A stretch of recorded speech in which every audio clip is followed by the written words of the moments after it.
될 것이고, 또 농촌에 대해서는 어떻게 하면 될 것, 지역개발이나 지역건설이라고 했는데, 오히려 더 제가 다음에 책을 쓴다면 지속 가능한 개발을 어떻게 할 것인가, 농촌에. 농촌이 계속 지속 가능하게 하는 것이 어떻게 되어야 될 것인가 하는 것을 농촌의 개발에서 고민해야 될 부분, 내용으로 잡아야 될 부분이라고 생각을 했습니다. 그리고 나서 그 다음번에는 이제 정체성을 좀 가져보자라고 하는 맥락이 더 강하게 요구되는 영역인데요. 이 영역이 농어촌복지와 사회복지는 어떻게 관계를 맺어야 될 것인가, 특히 농어촌복지와 지역복지는 그럼 어떻게 관계를 맺어야 될 것인가. 이 부분은 사실 지금 제가 이걸 자세하게 해야 될지 말아야 될지 망설여지는 게, 이거는 사회복지를 전공하신 분들에게는 굉장히 유효하게 적용될 수 있지만 그렇지 않은 분들에게는 또 사회복지에 대한 논의까지를 제가 다 끄집어내야 되기 때문에 좀 어려움이 있는데요. 일단 제가 아주 간략하게 말씀드리면, 아까 그 문제를 다시 되돌리는 것입니다. 농어촌 지역에, 그러니까 농어촌 복지가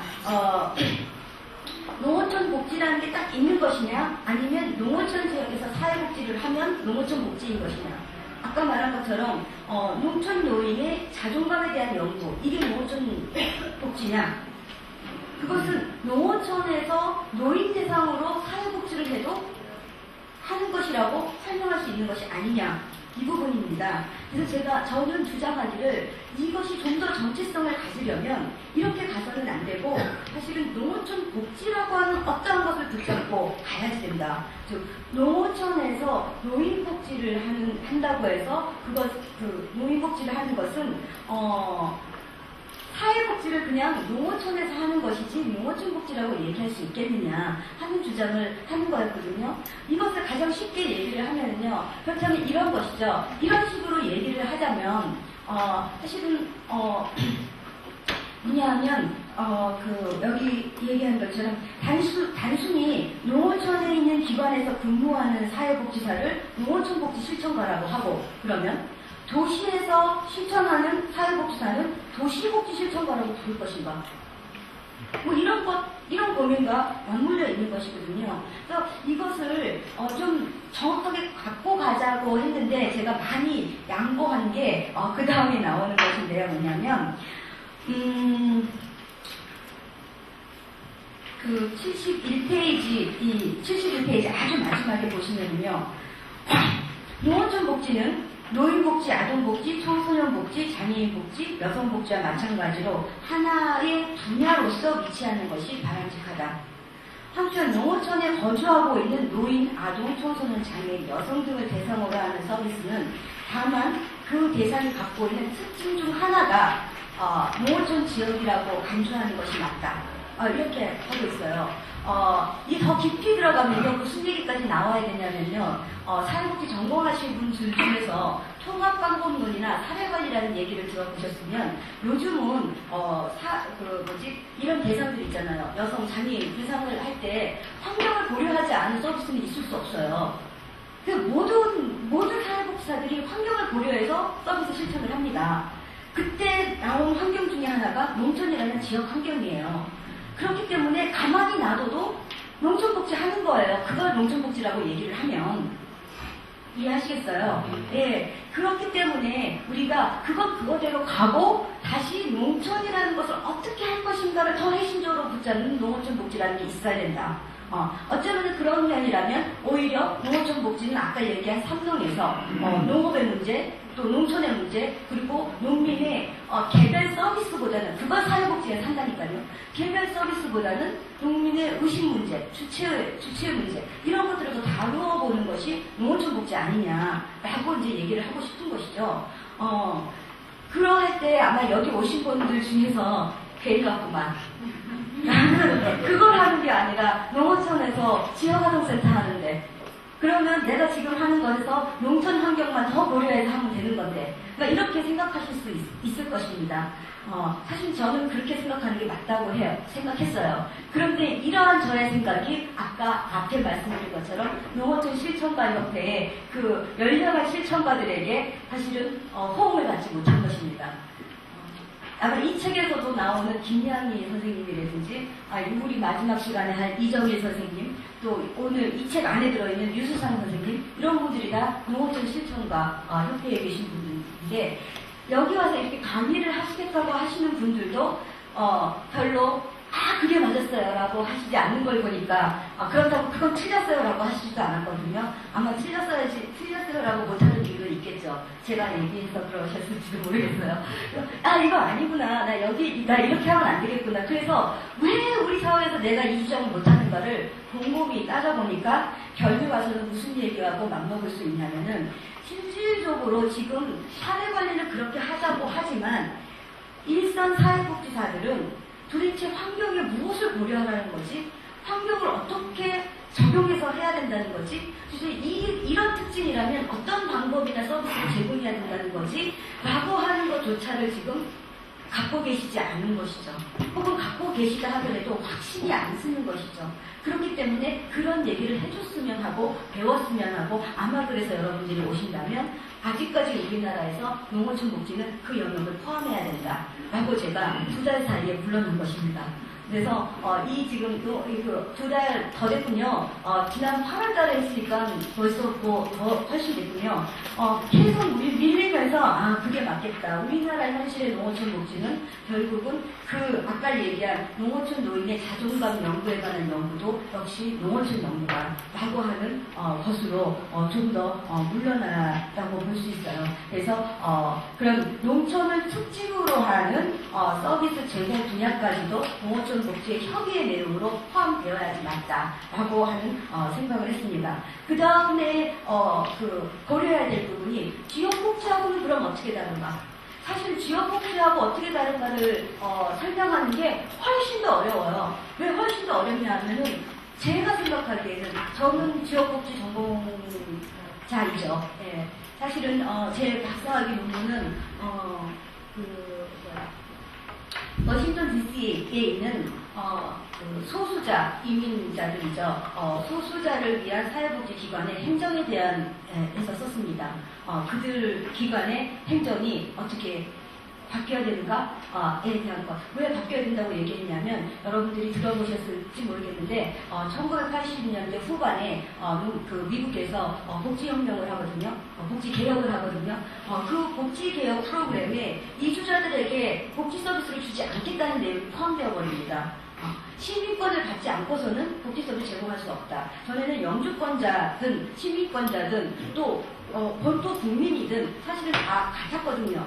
근데 그때 확 바꿔버리는 바람에 사실은 소수민족이 갖고 있는 서비스 제공 센터들이 굉장히 재정난에 빠지게 되거든요. 그래서 이 재정난에 빠진 것을 어떻게 해결해 나가야 되는가 하는 부분에 대한 기관 행정에 대해서 논문을 썼어요. 이제 사실 어떻게 보면 저는 기관 행정이 저의 전공이라고 볼 수 있는데, 이 목표가 저를 이렇게 지금 바꿔놓은 거거든요.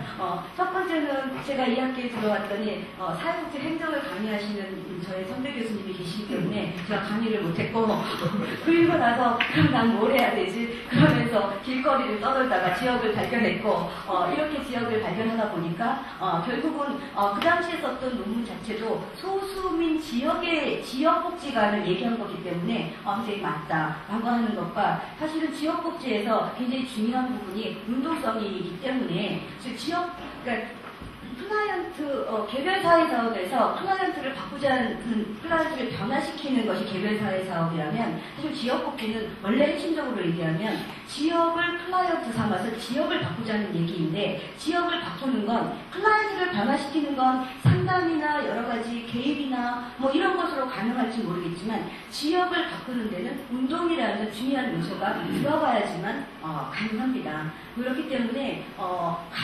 갈수록 제가 운동성 성향이 짙게 갈 수밖에 없는 건 지역사회복지에 대한 애정이라고 저는 생각을 하는데요.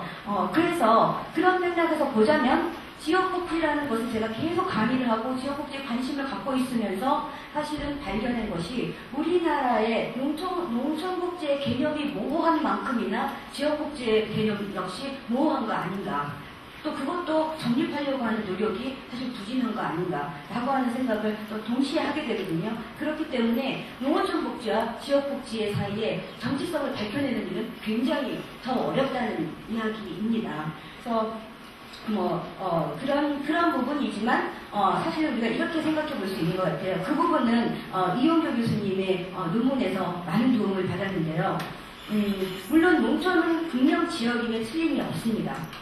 네, 사실은 우리나라에서 아까 지역복지의 그 모호함에 대한 얘기를 다시 또 넘어가자면, 사실은, 그냥 개별 서비스에 아까 아동, 청소년 이렇게 구분했던 거 기억하시죠? 지역을 놓고 본다면 지역도 구분이 가능하거든요. 제가 여기 쓴 것처럼 기지촌, 탄광촌, 어촌, 중소도시, 공단도시, 공단지역, 또 이런 식으로 가름할 수 있어요. 그런데 사실 이런 식의 특화된 지역복지는 아직까지 발달하지 않았어요. 그래서 만약에 이런 것들이 발달된다면 농어촌 복지도 어쩌면 그 대안 하나에 끼어들 수 있을 것입니다. 탄광복지냐, 농어촌 복지냐. 어떤 농어촌 복지도 농촌 복지냐, 어촌 복지냐. 이런 식으로. 또 일각에서는 선복지라고 하는 말도 사용해요. 또 도소의 어촌 복지에 대해서. 이런 식으로 지역을 좀 더 이렇게 분야를 나눠서 이야기를 할 수가 있겠습니다만은 그런데 사실 그런 상황이 아직은 안 됐고요. 그렇게 지역을 나눈다 하더라도, 농어촌 복지는 제가 생각하기에는 사실은 다른 탄광 복지다, 아니면 기지촌 복지다, 아니면 봉단 지역 복지다라고 하는 것보다는 굉장히 개념이 큰 거라는 것이죠. 또 굉장히 그것을 개입했을 때 얻을 수 있는 효과가 너무나 파급적이기 때문에 사실은 거기에 하나로 밀어넣기에는 규모도 크고 영향력이 세다. 그렇기 때문에 또 거주하는 사람도 더 많다. 이렇기 때문에 사실 이것은 단일 분야가 하나 나와줘야지 된다. 즉 지역복지 안에 들어가 있으면 안 된다라고 얘기를 하는 것이죠. 이용규 교수님께서 말씀하시는 것은요, 지역사회를 다루는 지역사회 복지의 일부분으로 접근하면 굳이 농어촌 복지를 체계화시킬 필요 없이 지역복지에서 나왔던 것을 적용하면 된다라고 말씀하셔요.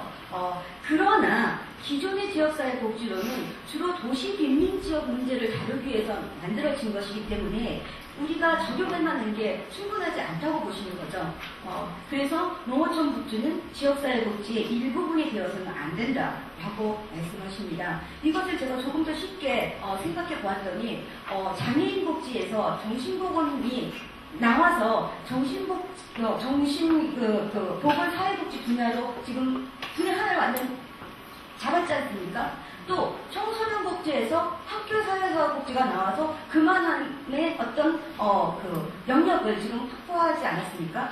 이것과 유사하게 지역복지 안에 들어가 있다 하더라도 지역복지에서 나와서 그 특징이 굉장히 차별적이기 때문에, 다르기 때문에, 즉 장애인 중에서도 정신장애인이 갖는 특징은 다른 장애인과 다르기 때문에 정신장애인, 정신보건으로 분야를 세분화시킨 것과 유사하게 지역사회복지에서 농촌사회복지로 나와서 농어촌복지로 다시 그 영역을 가져야 된다라고 주장을 하는 것입니다.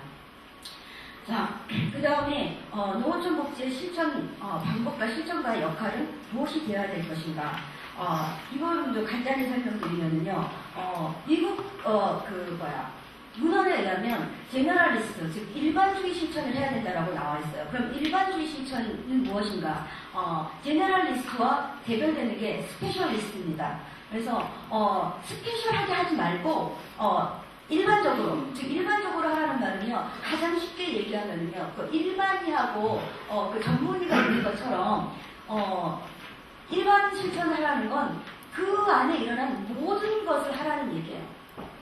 모든 것을 다 처리해야 된다. 왜 이렇게 생각을 했냐면 농촌은 자원이 부족하고 또 농촌의 사회복지사가 많이 들어오지 않고 하는 맥락에서 봤을 때는 그 사람이 모든 것을 처리해야 된다라고 본 것입니다. 갑자기 그 내용을 읽으면서 약간 화가 났습니다. 농촌에도 전문적으로 처리해야 될 게 있으면 전문가가 있어야지. 마치 뭐 농촌에 전문가가 없기 때문에 농촌에 있는 사회복지사는 일반 사회복지 실천을 하는 거냐. 내가 일반 사회복지 실천을 하는 게 기분이 나쁜 게 아니라 그것의 이유를 대는 게 마땅하지 않다고 보는 것이죠. 그래서 사실 그런 문제가 아니다. 사실 어떻게 보면 그렇게 했기 때문에 농촌에는 전문가를 보내주지 않는다. 다 할 수 있잖아요, 사회복지사들이. 이렇게 말을 하는 거죠. 그 전문가가 오지 않는 그 대표적으로 본다면, 예를 들자면, 뭐, 알코올, 뭐, 하는 데가 있습니까? 아니면, 정신보건과 관련해서 사실은, 굉장히 농촌에 정신질환이 많이 있는데, 그거에 대한 개입을 제대로 합니까? 이렇게 특수하게, 들어가야 될 문제에 대해서 개입하지 못하고 있다는 거죠. 어떤 농촌 학자는 무슨 얘기를 하냐면은, 농촌의 문제가 뭐라고 생각하십니까? 그 사람 대답은 뭐냐면요. 농촌의 문제와 도시의 문제는 구분할 필요가 없다. 똑같다. 도시에서 일어나고 있는 모든 문제적 현상이 농촌에서도 일어나고 있다. 라고 얘기를 하고 있어요. 모르겠어요. 뭐, 노숙자 정도는 모르겠지만 어쨌든 알코올 중독 도시에도 있고 농촌에도 있고, 폭력 도시에도 있고 농촌에도 있고, 아동학대 도시에도 있고 농촌에도 있고, 어쩌면은 문제의 종류는 똑같을지 모르겠는데요. 그 문제에 어떻게 접근하느냐, 또 그 문제가 어떻게 드러나느냐, 오히려 익명성이 보장되지 않는 지역이 농촌이라고는 하지만 사실은 요즘 보면은 농촌에 곳곳에 숨을 것들이 많고, 또 농촌이 우리 눈에 들어오지 않는다는 이유로 인해서 문제들이 당연히 숨겨져 있는 것이죠. 사실 그 문제들이 다 있다는 것이에요. 그래서 그렇게 따지면 도시에 있는 스페셜리스트가 농촌에도 반드시 있어야 되는 것 아니냐라고 하는 생각도 사실은 하게 됩니다. 그래서 이러한 문제에서 여전히 일반 실천을 하라, 제너럴리스트로 남아라 하는 것은 여전히 좀 문제가 있는 거 아닌가라는 생각도 하고 있고요. 그 다음에는 어떤 얘기가 나오냐면, 농어촌 복지의 정체성에 입각해서 그것이 진짜 전문적인 분야로 되려면 아마 농어촌 사회 개발자 같은 그런 영역을 개발해야 되지 않을까라고 얘기하는 사람이 있습니다. 1977년에 얘기했는데요. 농어촌 사회 개발자. 자, 이게 무엇인가? 농어촌 지역 건설을, 농어촌을 복원하고 서비스에 앞장설 수 있는 사람, 뭐 이 정도의 개념이라고 볼 수 있는데, 아마 농어촌 사회 개발자라고 한다면 아까 제가 말씀드린 그 삼동을 다 다룰 수 있는 사람, 뭐 이 정도로 이제 얘기를 할 수 있겠습니다. 근데 사실은 이 얘기도 아직까지 좀 애매해지는 부분이 있는데요. 결국 무슨 얘기를 하냐면요. 죄송한 말씀이지만 이거예요. 농어촌 실천을 어떤 사람이 해야 되는가, 전문적으로 뭐 실천을 어떤 방법으로 해야 되는가는 고민돼야 되겠지만, 어떤 사람이 해야 되는가 하는 부분에서 지금 이런 얘기를 하고 있는 게 맞는가 라고 다른 학자가 반기를 듭니다. 난 이 사람이 굉장히 멋있는 사람이라고 생각을 해요. 왜 이런 반기를 드냐 하면은요, 학교에서 가르치구나 그런 얘기를 해라, 이런 말입니다. 즉, 농어촌의 실천가가 어때야 된다라고 계속 얘기해봤자 커리큘럼에 있냐는 얘기예요. 가르쳐주는 얘기예요. 학교에서는 농어촌 실천하는 사람을 배출하지 않으면서 농어촌 실천가는 이래야 된다라고 왜 얘기를 하냐는 것이죠. 중요한 것은 어떤 실천가를 배출할지 이것부터 하고, 그리고 사실은 이 당시만 해도 농촌 사회복지 교육기관이 도시에 많이 위치해 있으면서 사실은 도시적인 내용으로 교과과정이 이루어진다는 거죠. 지난번에 저희가 누리사업하면서 번역을 치렀던 것 중에 하나가 교과과정의 문제였는데요. 누리사업이 우리가 농어촌 복지 사업이었거든요. 그래서 누리사업 측에서는 이렇게 농어촌 복지를 할 거면 교과 과목은 몇 개 만들어내야 되지 않느냐라고 하는 것이에요. 그래서 그럼 만들어야죠 이렇게 생각을 하고, 일단은 농어촌 복지니까 가장 먼저 우선돼야 될 과목은 농어촌 사회문제론이겠다라고 생각을 했어요. 우리 사회문제론이 있거든요, 사회복지에. 그래서 교육협의회에다가 우리 지금 사회문제론이라고 하는 것을 농어촌 사회문제론이라고 그 과목 변경을 신청을 했어요. 안 된다는 거예요. 그래서 아니 내가 농어촌에서 농어촌 사회복지를 사회문제를 가르치겠다는데 왜 허락을 안 해주느냐. 그렇게 하려면 사회문제론을 또 가르치면서 농어촌 사회문제론을 가르치라. 뭐 이렇게 얘기를 하는 거죠. 이런 사고들이 사실은 굉장히 문제가 되는 것이고 앞으로 우리가 또 해나갈 일들 중에 하나가 이런 사회복지 대학에서 농어촌을 복지를 할 수 있는 특히 농어촌에 있는 사회복지 대학은 그러한 인력을 양성할 수 있는 방식으로 교과과정이 변경되고 난 후에 그 사람들이 어떻게 실천하는 게 좋겠다라고 하는 얘기를 할 수가 있지 않는가 뭐 이런 얘기를 하는 것이라고 보시면 되겠습니다. 그래서 농어촌 복지 실천가가 무슨 실천 모델로 사용되느냐 이건 별로 중요하지 않다. 뭐 이런 얘기를 하는 것이고요. 오히려 농어촌에서 지역의 어떤 개발자, 지도자가 될 만한 능력을 갖추는 학생들을 졸업시키는 게 우선 먼저 해야 될 일이다. 라고 이야기를 할 수 있겠습니다.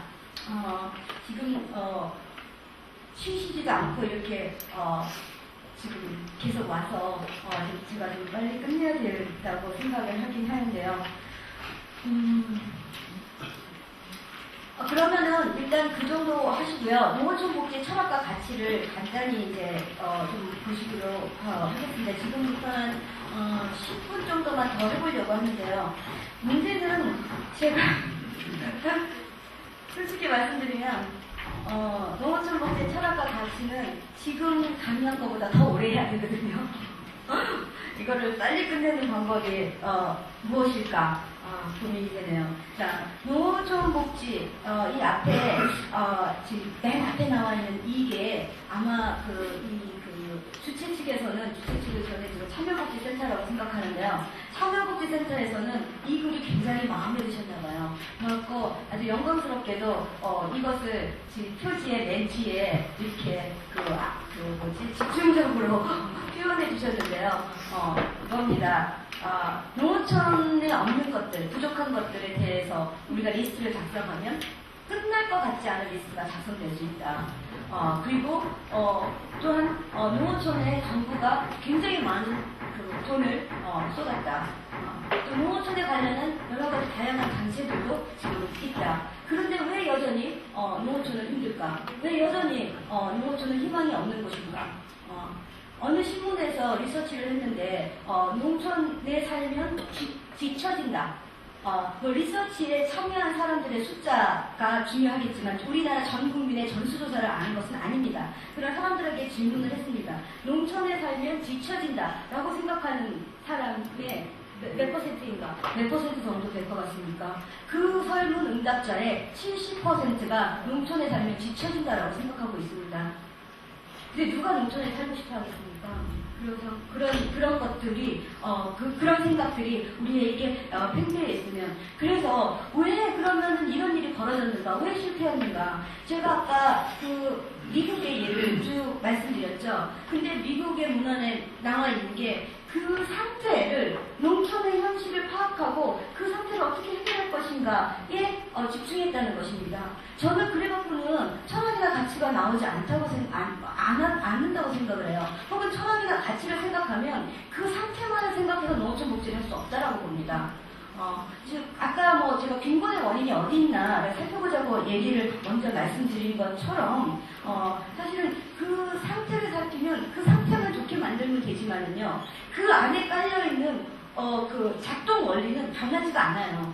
그래서 그렇게 상태를 좋게 만들면 즉 사회복지 서비스를 제공하고 복지관을 세우고 해서 지금 노인들 재가복지하고 아동에게도 교육 제공하고 이렇게 가지만 그것은 이루어지지 변화가 아니에요.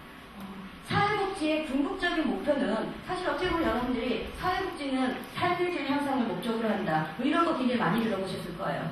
그게 궁극적으로 카페 가서 삶의 질이 향상되든 뭐하든 간에 굉장히 중요한 것은 변화입니다. 사회복지를 실천하는 이유는 변화하고자 하기 때문에 사회복지를 우리 실천하는 것이에요. 그래서 개인 클라이언트라면 그 클라이언트가 어쨌든 사회복지사를 만났으면 별도로 변화돼야 됩니다. 다만 중요한 것은 하루아침에 변화되지 않는다는 것이죠. 그렇기 때문에 3년, 4년 꾸준히 우리는 변화시키려고 노력을 하고 의도적으로 그냥 저절로 되겠지가 아니라 의도적으로 변화의 개입을 시도하는 것입니다. 계속 이거 안 되면 저거, 저거 안 되면 이거 하면서 계속 가는 거죠. 그 가는 것은 여러분들이 자칫 이 사람의 삶의 질을 좋게 해주기 위해서라고 생각하겠지만 그렇게 하면 다tut하고 뭐예요? 삶의 질이 어디까지 가야지 좋은 건데요. 그래서 오히려 삶의 질이라는 건 보편적으로 우리가 얘기하는 것이고 사회복지사가 계속 염두에 둘 것은 이 사람이 변했나? 오늘 하고 어제하고 달라졌나? 내가 처음 만났던 3년 전하고 3년 후하고 이 사람이 변했는가? 변하지 않았으면 자기 개입을 계속 고려해 봐야 돼요. 이거 아니고 다른 방법을 써야 되겠구나 라고 하는 생각들이 있죠. 그래서 이 지금 변화를 얘기하고 있는데 아까처럼 얘기하면 아마도 클라이언트는 변화했을 겁니다. 아무래도 그 혼자 사시는 독거노인에게 가만히 독거노인을 놔뒀을 때보다는 몇 번 주고 찾아가고 계속 서비스 제공하고 하면 그분이 변하지 않겠습니까? 물론 변하지요. 변하겠지만 그분의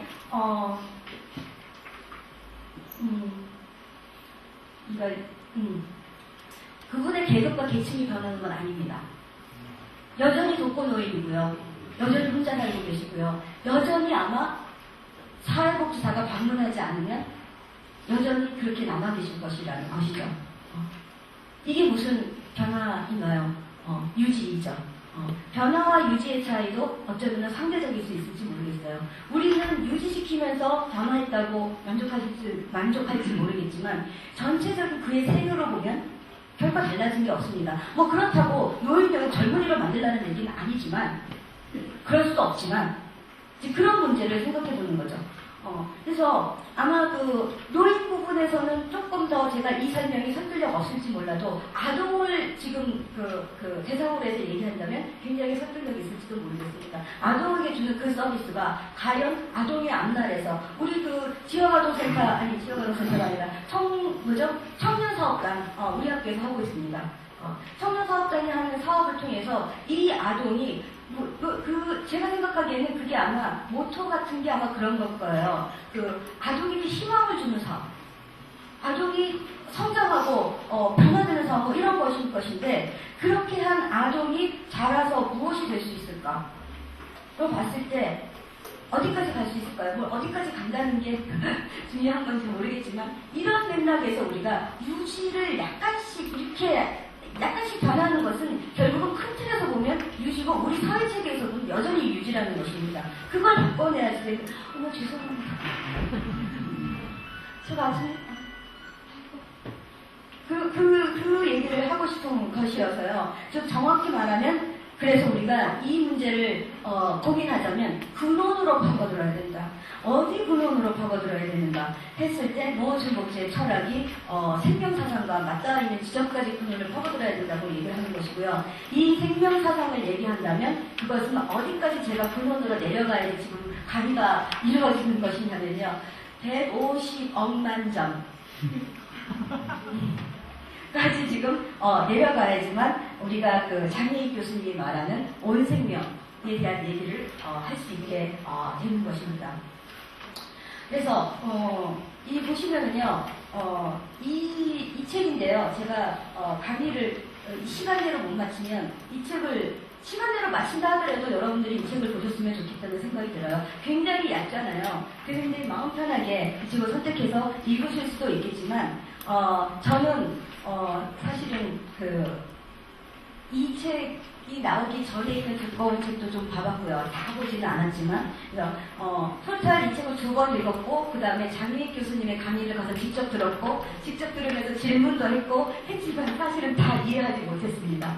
그 다 이해하지 못한 부분은 150억 년 전까지 생각하면서 나의 의식을 생각하기에는 제 그릇이 너무 적은 거죠. 지금 그걸 요구하는 거예요. 이 온 생명에서는요. 그래서 그것이 실질적으로 그래서 이 강의는 조금 잘 돼야 되지 않나 뭐 이런 생각을 제가 정리까지 해왔는데요. 시간이 없다니까 간단히 설명을 드리면요, 이거예요. 인간은 물질이다 부터 시작을 해서요. 우주의 물질적인 기원은 150억 년 전에 빅뱅을 통해서 일어납니다. 여러분 빅뱅을 들어보셨죠? 그렇죠? 그 빅뱅이라는 게 150억 년 전에 생겨났는데요. 그 빅뱅을 거쳐서 기본 입자들이 모여서 원자가 됐고요. 그 원자가 모여서 천체를 이루었고요. 그게 별이고요. 그 천체 중에 하나에서 비슷한 규모, 그러니까 어떠한 규모를 가진 것이 나타났는데 그것이 태양이에요. 그리고 그것이 지구고요. 그 당시에는 그것은 그냥 운성의 일종이었죠. 태양이나 지구라는 이제 우리가 이름을 붙인 거라고 볼 수 있는데요. 그 둘 사이에 엄청난 신화적 뭐라고 얘기할 수 없는 그 장희일 교수님의 말씀에 따르면은 뭐래더라 하여튼 굉장히 찰나적인 어떤 우연적인 어떤 결합, 그 우연적인 결합이지만 거대한 결합이 그때 일어났다는 것입니다. 그게 바로 40억 년의 이야기예요. 그러니까 150억 년에 빅뱅이 나오고 그 다음에 지구와 태양이 서로 관계를 맺은 게 40억 년이라는 얘기입니다. 그래서 그때 이 관계는 태양과 지구가 적절한, 그 적절한 것은요, 어쩌다가 우연히 적절해진 거예요. 그렇게 하려고 서로 태양과 지구는 뭐 의지가 있는 것이 아니니까 그 운성들이 계속 돌다가 어떤 지점에서 둘의 거리가 우연히도 정확하게 에너지를 반출하는 어떤 거리를 확보했고 그 과정에서 정교한 순환 체계를 만들어냈다고 합니다. 굉장히 이런 부분이 제가 이해가 안 가는, 잘 설명하지 못하는 게 지금 계속 보면서 하잖아요. 그래서 자유 에너지를 변형시켜낼 수 있는 고도한 정교한 순환 체계가 가능해졌다고 보는 겁니다. 그 물리적인 과정을 통해서. 이것이 어떻게 보면 빅뱅보다 더 중요한 물리적 우리로서는 현상이라고 볼 수 있죠. 그렇게 해서 결국은 40억 년 전에 생명이라는 것이 생명의 근원을 만들어낸 것이고요. 그리고 나서 한 35억 년이 또 흐릅니다. 계속 그런 일이 막 되다가 35억 년이 흘러서 결국은 아주 어떤 그 생명이 아까는 태양과 지구 사이에서는 순환 체계라는 것이 만들어진 것이고요. 거기에 생명이 부여되는 게 4, 5만 년 전에 이제 얘기가 되고, 그때 인간이 나오게 되면서 결국은 그 인간이 계속 진화하면서 중추신경계를 갖춘 존재로서 나타나게 됐다는 것이에요. 근데 그 중추신경계에 아주 고도로 발달한 그 진화의 과정을 겪으면서 고도로 발달하게 되는 것이죠. 그거 그때부터는 기억하시죠? 이렇게 상식이 짧아서요. 내한테를 달린 무슨 크로마뇽인 어쩌고 쭉 나오잖아요. 순서 외워야 되는 거. 그런 것들을 계속 거치면서 진화했는데 그 진화의 핵심에 우리가 중요하게 봐야 될 것은 앉았다가 어떤 그 인류학자들은 네 발로 했다가 섰다가 이것이 굉장히 중요하다. 직립보행에 대한 강조를 하지만 어쩌다 보면은 장혜일 교수님은 중추신경계를 더 강조하신 것 같아요. 중추신경계가 고도로 발달하게 되어서 생각이라는 걸 하게 됐다는 거죠. 즉 의식을 가지게 됐다는 것이죠.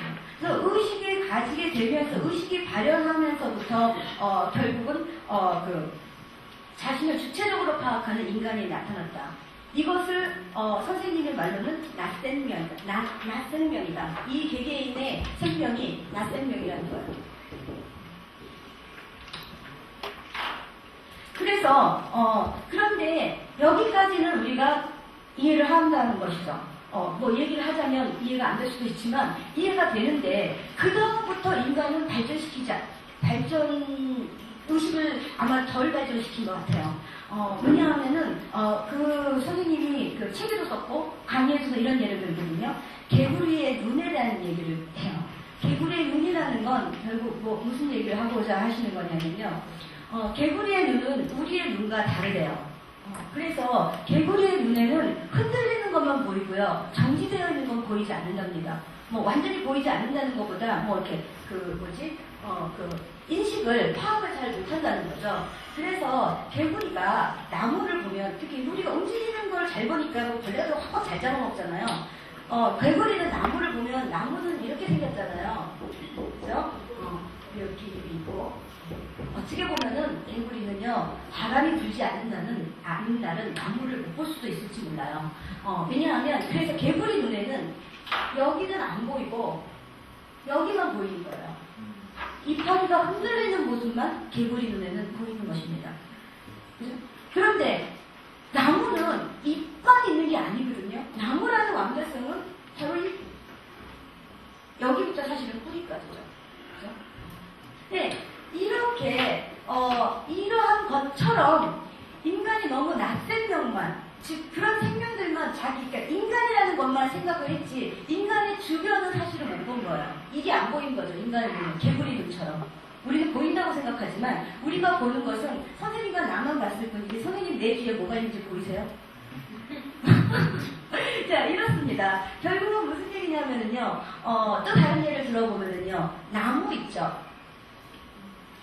나무, 내가 그걸 가져왔으면 굉장히 좋았을 텐데, 예를 들면, 제가 이 나뭇가지 하나를 딱 부러뜨렸습니다. 그죠? 이 나뭇가지 하나를 부러뜨렸으면, 여러분들은 이 나무는 지금 생명이 있다고 생각하시는데, 제가 그 나무를 부러뜨리면, 여러분들은 그 나무가 생명이 없다고 생각하실 수도 있겠어요. 생명 입장에서 보면 생명이 없다고 생각하는 것일 수도 있는데요. 자, 이것을 부러뜨려서 가져왔는데, 그것을 다시 제가 흙에다 심습니다. 그러면 어느 선에서 모든 흙이 그 나무가지를 나무로 키워주는 건 아니지만 어떠한 또 작용이 잘 되어 있으면 그 토양과 햇볕과 물의 작용에 의해서 나무는 생명을 갖게 되는 것이기 때문에 나무의 생명은 나무에게만 있는 것이 아니라 나무를 둘러싼 모든 것이 같이 갔을 때 생명이 있다. 이게 나무를 둘러싼 모든 것이 보생명입니다. 보생명. 나무에게 생명을 주는 생명. 그래서 이 두 개지가 합의되었을 때 우리는 이것을 모두의 온생명이라고 본다는 것입니다. 결국은 지금 보면은 낮생명 개념으로 보면 그래서 그분이 어떤 말씀을 하셨냐면요. 낮생명 개념으로 보면 지금 연세들이 어떻게 되시는지 제 나이로 보면은요. 가짜로 해야 되나요? 진짜로 해야 되나요? 그러니까 생명 네? 4학년 7반인데요. 그래서 이 온생명의 맥락에서 보면 사실은 내가 낮생명으로 태어난 게 아니라 모든 보생명의 영향을 받아서 내가 태어난 것이고 그것은 나와 한 몸인 것이라는 거죠. 이런 맥락에서 보면은 결국에 가서는 그 모든 것이 모든 것에 도움을 받아서 또 그 모든 것이 그 전 모든 것에 도움을 받아서 이렇게 얘기하면 우리 얘기를 내가 47살이라고 얘기하면 안 되고 40억 47살이라고 얘기하는 거예요. 그럼 그 얘기를 들었을 때 저는 정말 철렁했어요. 철렁. 어디 부분에서 철렁했냐면 이건 외워야 된다. 외우셔야 됩니다. 왜 외워야 되냐고 생각했냐면요. 그렇게 따지고 보니까 야, 1살짜리 아이는 40억 1살이네? 굉장한 그 공력이 있는 나이를 갖고 있는 거네. 즉 다시 얘기하면 이를 통해서 인간의 존엄성 모두가 귀하고 중한 것. 왜냐하면 우리에게는 이런 그 생명의 어떤 그 궤적으로부터 쭉 오늘날에 우리가 있는 것이지 당장 내가 11월 13일에 태어났거든요. 그때부터 내가 있었다고 생각하는 건 굉장히 짧은 생각이었다는 거죠. 그래서 이런 것들이 이제 그 장혜익 선생님의 책에 나와 있는 내용이고요. 그러면서 봤을 때 결국은 낮생명의 중요성은 이 자아의식을 통해서 보생명이 있다는 것과 그것이 통틀어졌을 때 온생명이 된다는 것이 중요한 것이고요. 사실은 그런 낮생명의 의식들이 우리한테 다 있다는 것입니다. 그렇기 때문에 이 낮생명들이 다 모여있는 온생명은 굉장히 그 가치 있는 것이라고 볼 수 있죠. 그래서 이것을 끝까지 가다 보면 어떻게 농촌복지하고 연결이 될 수 있냐 한다면요. 장혜인 선생님이 걱정하시는 건 뭐냐면 지금 온생명이 위태롭다. 왜냐하면 보생명들이 맥을 못 치기 때문에. 근데 왜 보생명이 맥을 못 치면 낮생명도 의미가 없거든요. 보생명에 의해서 낮생명이 유지되고 그것이 온 생명을 이루기 때문에 그럼 왜 그렇게 되는가 라고 했을 때 이 낯생명들이 암세포로 변하고 있다는 거예요. 온 생명에게. 그죠?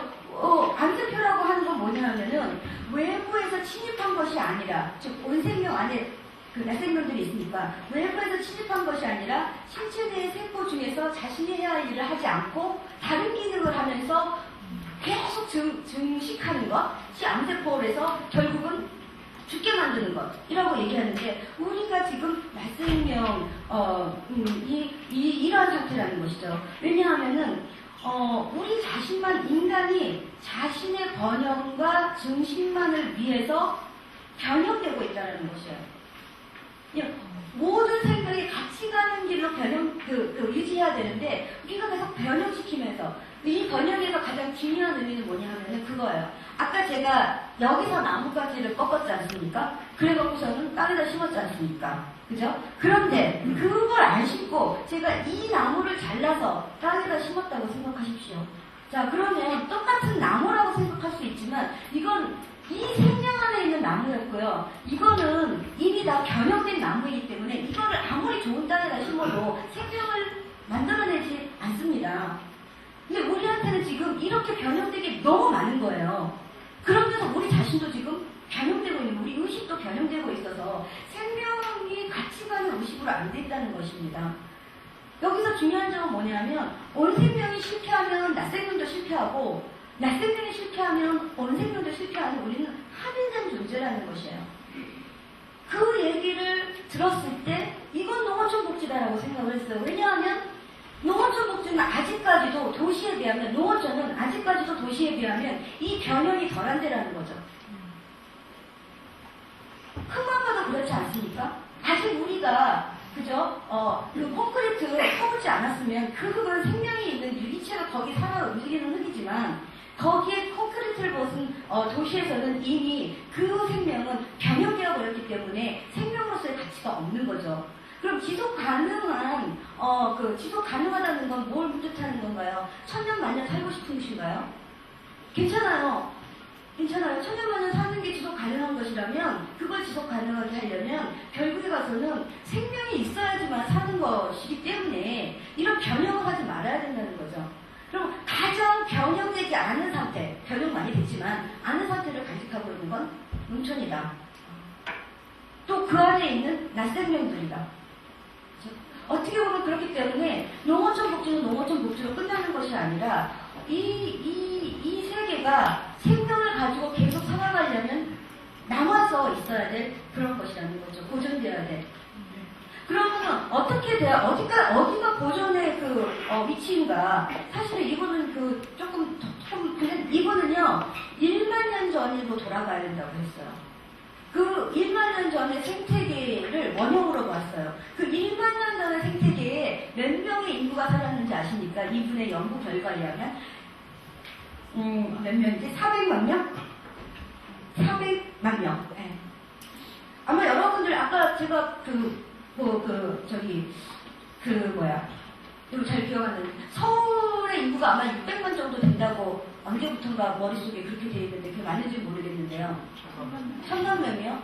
그러니까 지구 전체를 통틀어서 400만 명이 살아야지만 생태계가 잘 보존될 수 있다라고 생각을 했는데 지금 서울에서만 1000만 명이 살면 우리가 지금 살자는 겁니까? 죽자는 겁니까? 그런 얘기거든요. 그래서 그러나 그렇게 될 수 없다는 건 압니다. 그래서 결국은 무슨 얘기를 하는 거냐면 인위적인 변형이 적을수록 또 생태계의 의존이 높을수록 생태계의 의존을 많이 할수록 살아날 수 있다라고 보는 것이고 중요한 점은 그렇다고 해서 원시시대로 돌아가려는 얘기를 하시지 않습니다. 왜냐하면 의식은 우리 지금 의식도 낯생명의 의식들도 계속 발전해와서 지금 자의식을 갖고 이 얘기까지 할 수 있는 정도 되지 않습니까? 그것처럼 사실은 의식은 발전할 수는 있어도 의식을 죽일 수는 없다는 것이에요. 의식을 죽이는 건 결국 우리를 죽이는 건 우리가 죽는 것이나 아니면 약하는 거죠. 의식 없애야 돼. 즉 인위적으로 아니면 의식은 계속 발전한 것이지 의식은 누가 후퇴시킬 수가 없는 거기 때문에 그 후퇴시키면 그 살인자죠. 후퇴시킬 수 없기 때문에 결국은 의식이 후퇴된 원시인보다 우리는 지금 계속 진보된 의식을 갖고 있는 것이거든요. 그래서 원시인으로 우리는 갈 수 없는 건 자명하다는 거예요. 의식이 후퇴하지 않으니까. 그러면 앞으로 어떻게 살아야 될 것인가만 남은 것이지 과거로 돌아갈 수는 없는 것입니다. 그럼 앞으로 어떻게 살아갈 것인가의 의식은 결국에 가서는 이 내용이라는 것이죠. 이것을 어떻게 구현할 것인가? 어떻게 하면 인위적인 변형을 적게 하고 생체적으로 의존하면서 살 것인가? 그래야지만 생명을 보존할 수 있으니까 그 방법이 농촌에 투입돼야 된다. 남아있으니까 아직. 그것이 남아있으니까. 그래서 리스트가 아무리 우리가 없는 리스트가 아무리 길어도 상관없다. 우리에게 단 한 가지 리스트, 생명이 남아있으면 이 얘기입니다. 그럼 그걸 어떻게 가지고 갈 것인가? 나는 농촌복지가 고민해야 될 부분이 이 정도의 스케일은 가져야지만 그래도 우리가 농촌복지 한다 얘기를 하지. 그러나 또 우리 또 이 현실이 있으니까 이제 다음 시간 계속부터는 아마 어떻게 하면 농어촌에 사시는 분들과 잘 활동을 할 수 있을까 또 넘어갈 것입니다. 네, 감사합니다.